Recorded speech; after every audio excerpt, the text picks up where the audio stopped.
Olá, amigos ouvintes da Rádio Divulgar.net, tudo bem? Espero que todos estejam bem, confortavelmente nos seus lares, com saúde, né? E hoje nós vamos fazer uma reflexão sobre a literatura espírita. É um tema bem interessante, bem salutar, porque infelizmente nós temos aí no mercado alguns livros psicografados que não são de muita confiança.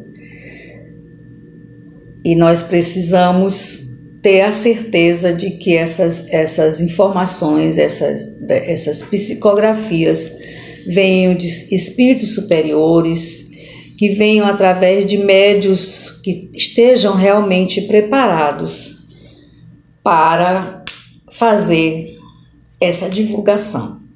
Então, essa nossa leitura de hoje, nossa reflexão de hoje está na revista O Reformador, ano 132, número 2225, agosto de 2014. Páginas 31 e 32, o autor dessa reflexão de hoje é Ricardo dos Santos Malta.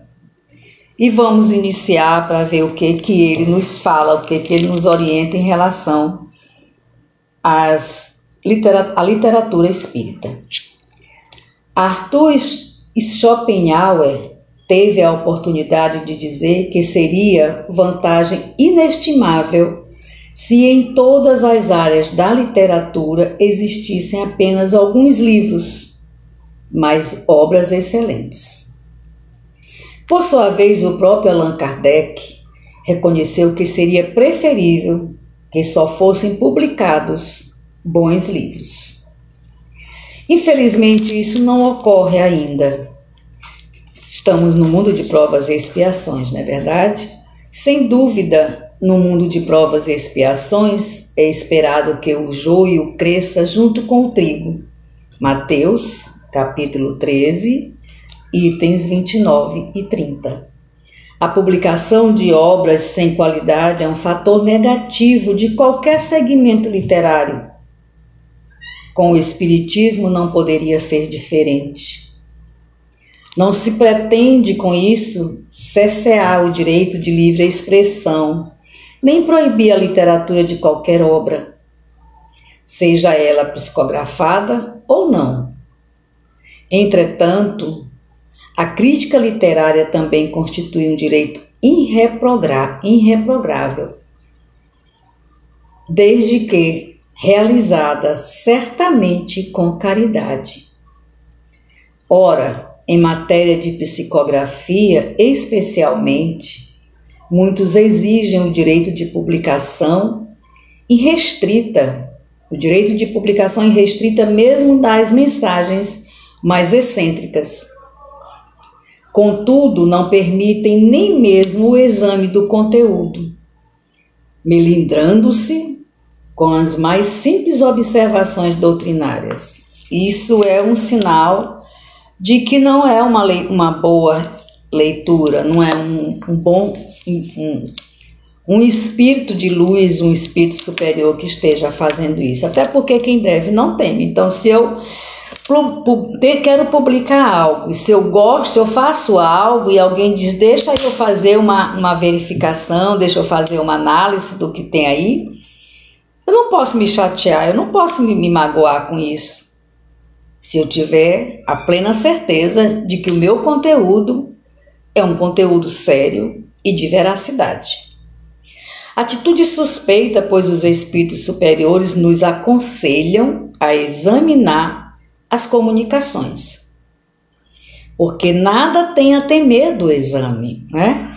E por outro lado, a tática dos espíritos inferiores consiste em evitar toda e qualquer análise crítica. Já é um sinal de que não faz sentido, né? Você publicar algo que você não pode fazer uma análise antes. Às vezes você escreve algo e você está tão envolvido emocionalmente com aquela escrita que você não encontra os erros nem os acertos, né? Então você pede para uma segunda pessoa revisar. Isso é muito natural em qualquer trabalho que você faça. Pedir para uma segunda, terceira pessoa fazer a revisão para que você consiga publicar realmente o que você está querendo publicar, né? Para que aquela publicação seja verídica, seja correta, esteja dentro da literatura espírita. E quem ousar defender os princípios espíritas pautados nas obras fundamentais de Allan Kardec corre o risco de ser taxado por parte de alguns de retrógrados, conservador, ultrapassados, ortodoxos, etc, etc. Né? A gente barra de vez em quando com essas situações. Você faz uma colocação, você faz às vezes até uma fala, e aí a pessoa se é ultrapassada. Nós estamos no século XXI, por que isso ainda? Acorda, né? A gente ouve muito isso em determinadas situações que a gente coloca. Todavia, esclarece J. Herculano Pires. Olha o que J. Herculano Pires fala sobre a literatura espírita. É legítima caridade repelir todas essas fantasias em nome da verdade, mesmo que isso magoe alguns companheiros iludidos. A tolerância comodista dos que veem o erro e se calam é crime e terá que ser pago no futuro. Quem compactua com o erro para não criar problema está, sem o saber, enleando-se nas telas sombrias da mentira, compromissando-se com os mentirosos. Cuidado é muito grande, né? E de modo semelhante aduz o espírito Viana de Carvalho. Vamos ver o que Viana de Carvalho também comenta sobre esse assunto, que é muito importante. Não é humildade como se vulgariza silenciar ante o mal, concordar com todos os disparates em nome de um conjunto de ensinamentos honoráveis como o Espiritismo, fazendo propaganda pessoal de virtude aparente à custa do sacrifício de mensagem edificante. Infelizmente, a gente vê muito isso. Nós ainda somos muito vaidosos, então a gente costuma aproveitar as oportunidades para nos destacarmos, para assinarmos que é nosso, para dizer que nós sabemos mais, que o correto é o que nós estamos falando, ou seja, para a gente enaltecer através da espiritualidade, dos espíritos e das palestras e das conversas e dos estudos.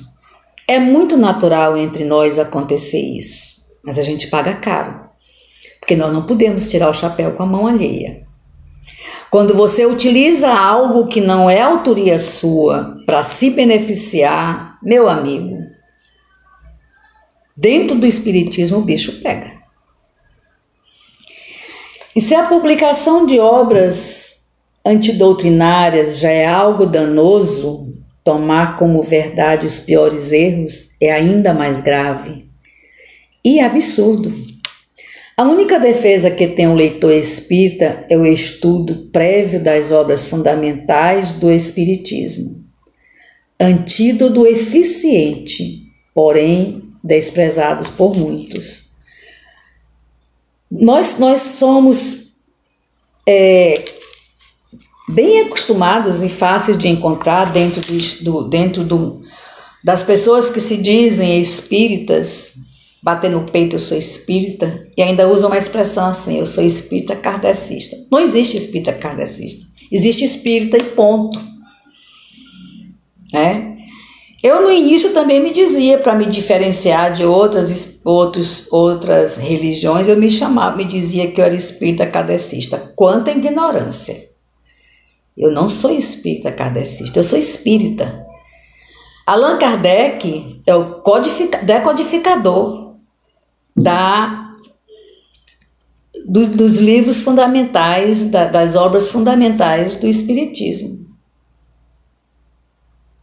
Mas ele não é dono do Espiritismo. Nós não podemos taxar kardecistas, não.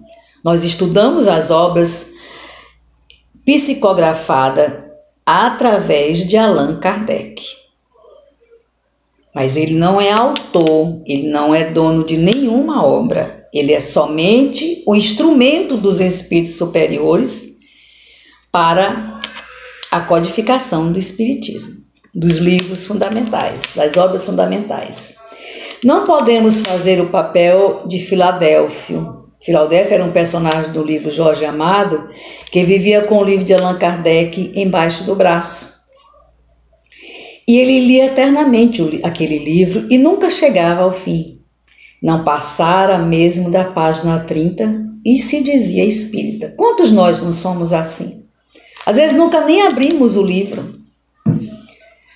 Botamos debaixo do braço, colocamos na estante, colocamos em cima de uma mesa bem aparente, vamos para o centro espírita com eles dentro da bolsa, quando nós chegamos lá colocamos nas pernas. As páginas tudo novinha, a gente nunca nem abriu. Fazemos isso, muito.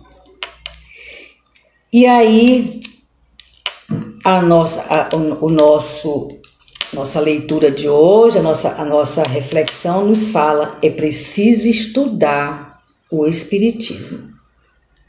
E conforme disse também René Descartes, a leitura de todos os bons livros é como uma conversa com os espíritos mais cultos dos séculos passados, que foram os seus autores. Como eu acabei de falar, né?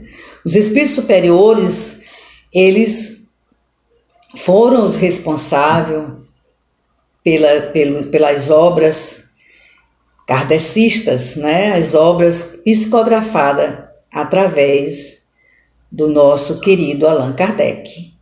Mas os protagonistas da história são os espíritos superiores dos séculos passados, que foram seus autores. E como que uma conversa erudita na qual esses autores nos descobrem os seus melhores pensamentos.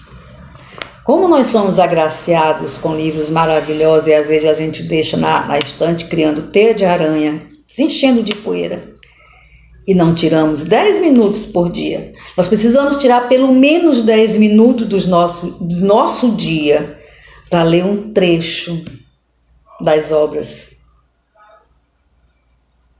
do Espiritismo. Mesmo que pegue aleatório, vai lendo um pouquinho.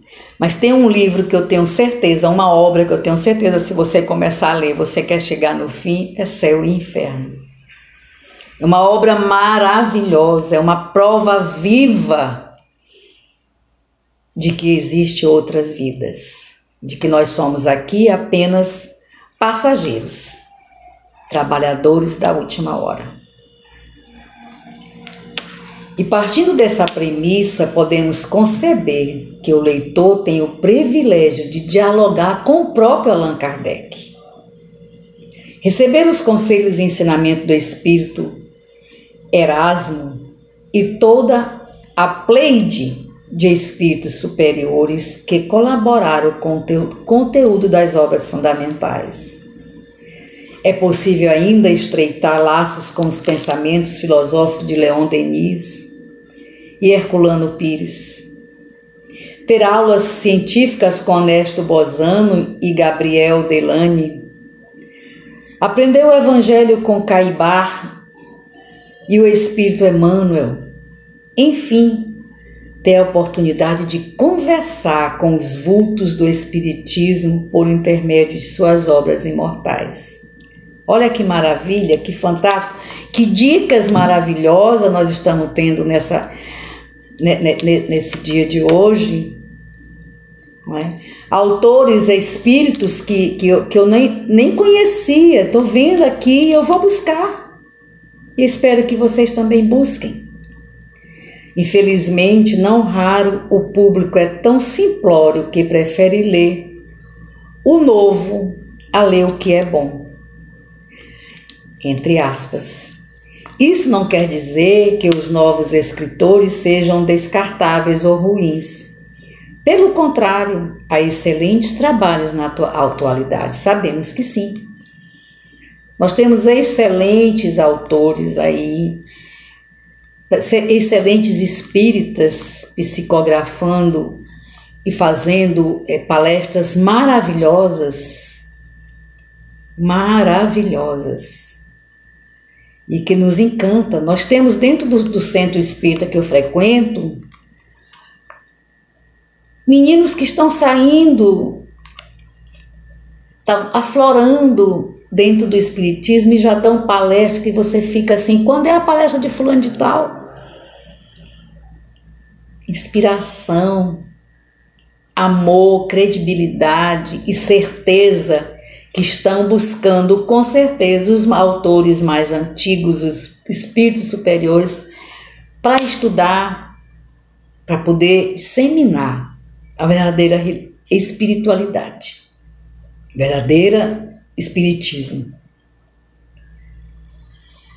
A crítica serve apenas para que nós, os leitores, tenhamos mais cautela com essa enxurrada de falsas novidades / revelações que constituem verdadeiros modismos destituídos de base doutrinária. Como eu falei há pouco, e também o autor nos falou aqui, que ele não está condenando todos os novos autores e os novos médios que estão psicografando, não.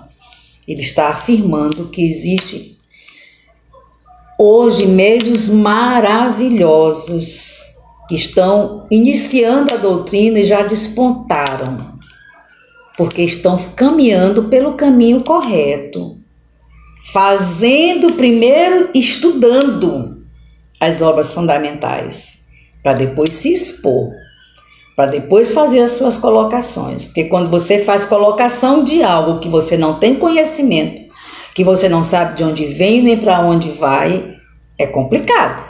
E dentro da doutrina sempre tem alguém para dizer, epa, fulano não está falando a verdade.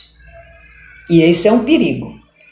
Eu tenho muito cuidado com o que eu coloco, porque eu sei que eu tenho ouvintes que estão além de mim e com certeza analisa as minhas falas. Por isso que eu falo com cuidado e estudo para ter consciência e certeza do que eu estou colocando no ar. Porque o compromisso e a responsabilidade é muito grande. E eu estou engatinhando nessa caminhada. E até me surpreendendo com algumas falas minhas, porque eu tenho certeza que não é só minha. E continuando. Portanto, é imperioso estudar e valorizar as obras fundamentais e os grandes clássicos da doutrina espírita, verdadeiros tesouros, às vezes esquecidos nas estantes, né? Às vezes esquecido. Você até compra, você está assistindo uma palestra e alguém te dá um toque, olha, tem um livro tal que saiu de autor fulano de tal, psicografado pelo espírito fulano de tal. Eu aconselho a ler. Aí você corre na empolgação, você corre na livraria e compra. E deixa lá encostado, nunca abre. Não sabe nem qual é o primeiro capítulo. Infelizmente. A gente tem verdadeiros tesouros nas mãos e não valoriza, né? E em verdade, sempre que possível, é melhor ler os verdadeiros autores, os fundadores e os descobridores das coisas, ou pelo menos os grandes reconhecidos mestres da área. Então, meus amigos, como vocês veem, nós aprendemos juntos mais uma vez hoje, né?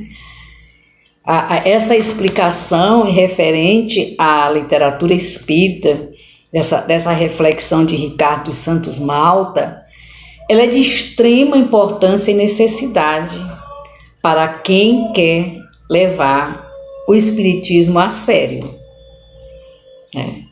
Então precisamos refletir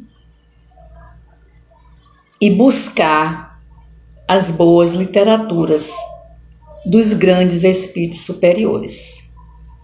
Voltando a dizer, como ali o próprio Ricardo dos Santos Malta falou, não estamos menosprezando os novos escritores. Pelo contrário, temos escritores maravilhosos. Mas precisamos tomar cuidado. Essa era a minha mensagem de hoje. Quero agradecer mais uma vez a companhia de todos. Fiquem com Deus. Que a Virgem Maria os proteja com muita saúde, muita paz, muita luz, hoje, agora e sempre. Que assim seja. Wanda Barros para divulgar.net. Até a próxima.